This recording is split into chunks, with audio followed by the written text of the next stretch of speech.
Hello everyone, I am the Desert Gardener, and today I'm going to be tasting and reviewing all of the tomatoes that I'm growing this year for 2023. So I've got my tea, let's talk about that.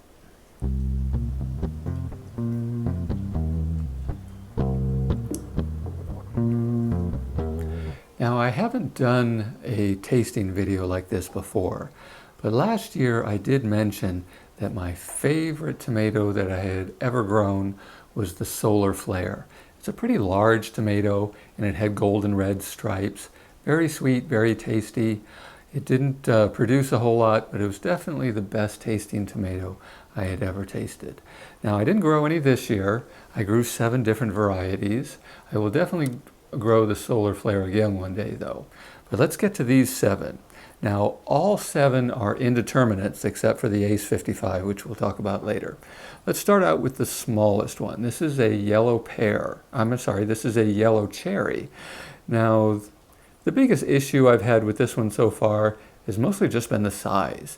It's so difficult to harvest.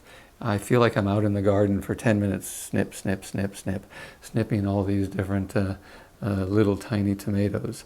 It probably takes 50 of these to equal one of these.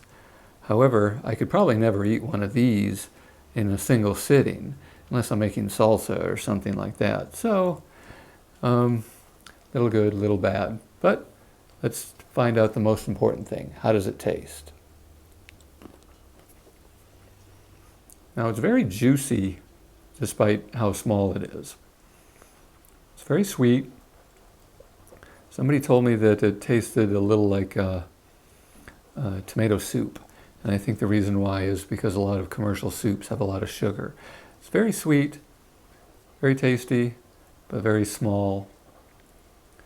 I'd give it probably an 8 out of 10. Let's move on to the next one. Now this is the red pear. Now this particular one looks a little orange. But the ones that I had harvested early in the year were definitely more red. But for some reason, when I went to harvest some yesterday, they were all a little orange. So now, the interesting part about this one is they're very easy to harvest. You don't need pruners at all. You can just lightly touch on them and pull a little bit and they pop right off without any damage to the tomato at all. And a lot of varieties you can't do that without making a little hole. Let's check this guy out. Now it's not very juicy. A little bitter. Not very sweet.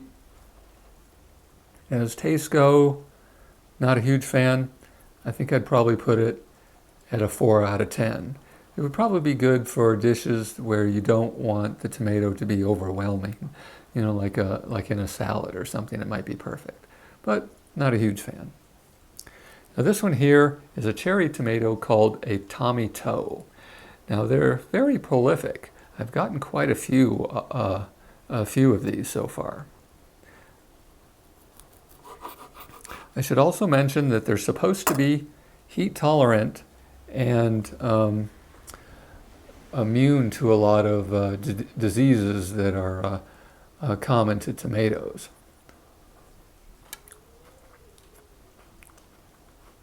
Wow, that is very sweet. That's probably one of the sweetest tomatoes I've ever tasted. And very juicy as well. They produce well, they grow well, and because they're heat tolerant and immune to a lot of diseases, I'm going to have to give that a 10 out of 10. That is very good. So let's move to this one. This is a large red cherry.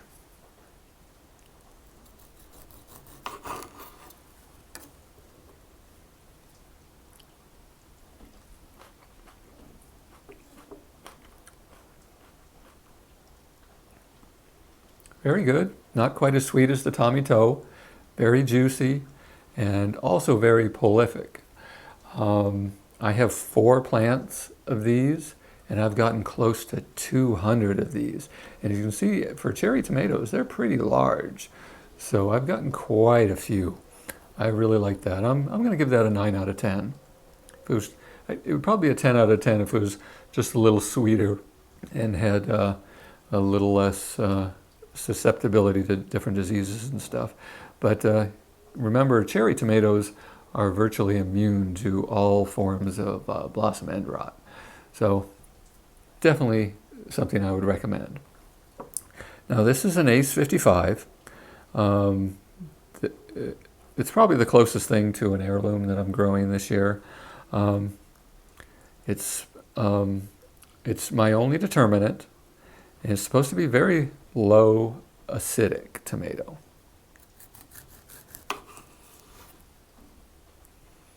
I see a decent amount of juice.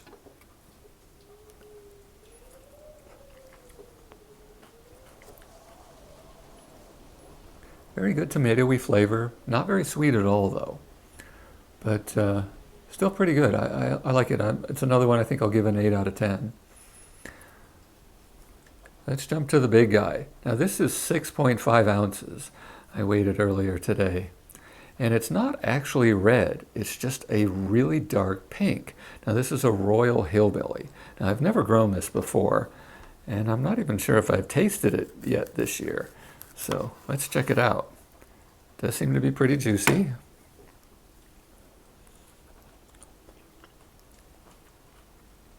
Very, very juicy. Good flavor, not overly sweet, but I do really like it. Both these last two are ones that I could definitely see on sandwiches or eating by itself, maybe with a little salt. Definitely good. I think we'll go a 9 out of 10, just because they're so big and they're producing pretty well. Now, you may have noticed that I said I was growing 7. Where's the 7th one? Well, the 7th one is the Cherokee Purple. Now, it germinated very well. I got quite a few of them. And I think I have 5 plants in the garden right now. They haven't produced a single one. 0. I'm not sure what's going on.